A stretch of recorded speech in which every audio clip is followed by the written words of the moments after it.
Hi friends, ಎಲ್ಲರಿಗೂ ನಮಸ್ಕಾರ. Daily alerts Kannada ಚಾನಲ್ಗೆ ತಮ್ಮೆಲ್ಲರಿಗೂ ಸ್ವಾಗತ. ಸ್ನೇಹಿತರೆ, ನೀವೇನಾದರೂ ಮಧ್ಯಮ ವರ್ಗದ ಕುಟುಂಬದವರಾಗಿದ್ದರೆ ನಿಮ್ಮ ಖಾತೆಗೆ 15,000 ರೂಪಾಯಿ ಹಣ ಉಚಿತವಾಗಿ ದೊರಕುತ್ತೆ. ಇದರ ಬಗ್ಗೆ ಸಂಪೂರ್ಣವಾದ ಮಾಹಿತಿಯನ್ನು ಈ ವಿಡಿಯೋದಲ್ಲಿ ತಿಳಿಸ್ಕೊಡ್ತೀನಿ. ಹಾಗಾದರೆ ಈ ವಿಡಿಯೋನ ಸ್ಕಿಪ್ ಮಾಡದೆ ಕೊನೆವರೆಗೂ ನೋಡಿ.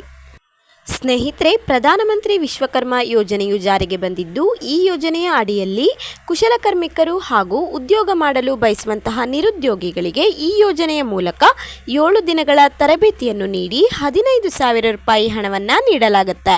ಹಾಗೂ 3 ಲಕ್ಷ ರೂಪಾಯಿಗಳವರೆಗೆ 5% ಬಡ್ಡಿ ದರದಲ್ಲಿ ಸಾಲ ಸೌಲಭ್ಯವನ್ನು ಕೂಡ ನೀಡಲಾಗುತ್ತೆ. ಹೌದು ಸ್ನೇಹಿತರೆ, ಈ ಯೋಜನೆ ಅಂದರೆ TM ವಿಶ್ವಕರ್ಮ ಯೋಜನೆಗೆ ಅರ್ಜಿ ಸಲ್ಲಿಸಿದಂತಹ ಅಭ್ಯರ್ಥಿಗಳಿಗೆ ಉದ್ಯೋಗಕ್ಕೆ ಸಂಬಂಧಿಸಿದಂತಹ ಯಂತ್ರಗಳ ಖರೀದಿ ಮಾಡಲು ಅಥವಾ ಆಧುನಿಕ ಉಪಕರಣಗಳನ್ನು ಖರೀದಿಸಲು 15,000 ರೂಪಾಯಿ ಹಣವನ್ನು ಅರ್ಜಿ ಸಲ್ಲಿಸಿರುವ ಪ್ರತಿಯೊಬ್ಬ ಫಲಾನುಭವಿಗಳಿಗೆ ಕೂಡ ಉಚಿತವಾಗಿ ನೀಡಲಾಗುತ್ತೆ. ಹಾಗಾಗಿ PM ವಿಶ್ವಕರ್ಮ ಯೋಜನೆಗೆ ಅರ್ಜಿ ಸಲ್ಲಿಸಿ 15,000 ರೂಪಾಯಿ ಹಣ ಪಡೆದುಕೊಳ್ಳಬಹುದಾಗಿರುತ್ತೆ. ಹಾಗಾದರೆ ಸ್ನೇಹಿತರೆ, ಈ ಯೋಜನೆಗೆ ಅರ್ಜಿ ಸಲ್ಲಿಸಲು ಇರಬೇಕಾದ ಅರ್ಹತೆಗಳನ್ನು ನೋಡ್ತಾ ಹೋಗೋಣ. ಮೊದಲನೇದಾಗಿ, ಅರ್ಜಿ ಸಲ್ಲಿಸಲು ಬಯಸುವ ಅಭ್ಯರ್ಥಿಯ ವಯಸ್ಸು 18 ವರ್ಷಕ್ಕಿಂತ ಮೇಲ್ಪಟ್ಟಿರಬೇಕು.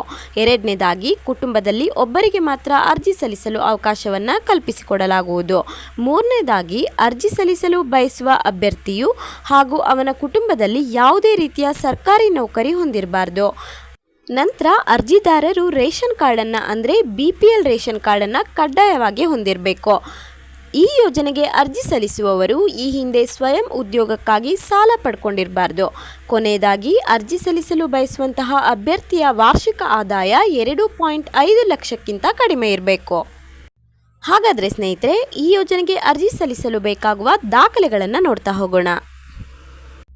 ಮೊದಲನೇದಾಗಿ ಆಧಾರ್ ಕಾರ್ಡ್, ಎರಡನೇದಾಗಿ ರೇಷನ್ ಕಾರ್ಡ್, ಮೂರನೇದಾಗಿ ಮೊಬೈಲ್ ನಂಬರ್, ನಾಲ್ಕನೇದಾಗಿ ಉದ್ಯೋಗ ಪ್ರಮಾಣಪತ್ರ, ಐದನೇದಾಗಿ ಬ್ಯಾಂಕ್ ಪಾಸ್ಬುಕ್ ವಿವರಗಳು, ಆರನೇದಾಗಿ ಇತ್ತೀಚಿನ ಒಂದು ಫೋಟೋ.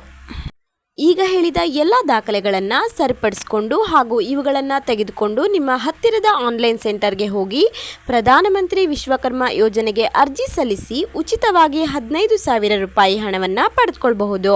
ಹಾಗೂ 3 ಲಕ್ಷದವರೆಗಿನ ಸಾಲ ಸೌಲಭ್ಯವನ್ನು ಕೂಡ ಪಡ್ಕೊಳ್ಬಹುದು. ಸ್ನೇಹಿತರೆ, ಈ ವಿಡಿಯೋದಲ್ಲಿ ನೀಡಿರೋ ಮಾಹಿತಿ ನಿಮಗೆ ಉಪಯೋಗ ಆಗಿದ್ರೆ ಪ್ಲೀಸ್ ಒಂದು ಸಬ್ಸ್ಕ್ರೈಬ್ ಮಾಡ್ಕೊಳ್ಳಿ ಅಂತ ಹೇಳ್ತಾ ಈ ವಿಡಿಯೋನ ಮುಗಿಸ್ತಾ ಇದ್ದೀನಿ. ಮತ್ತೆ ಸಿಗ್ತೀನಿ ಮುಂದಿನ ವಿಡಿಯೋದಲ್ಲಿ. ಅಲ್ಲಿವರೆಗೂ ನಮಸ್ಕಾರ.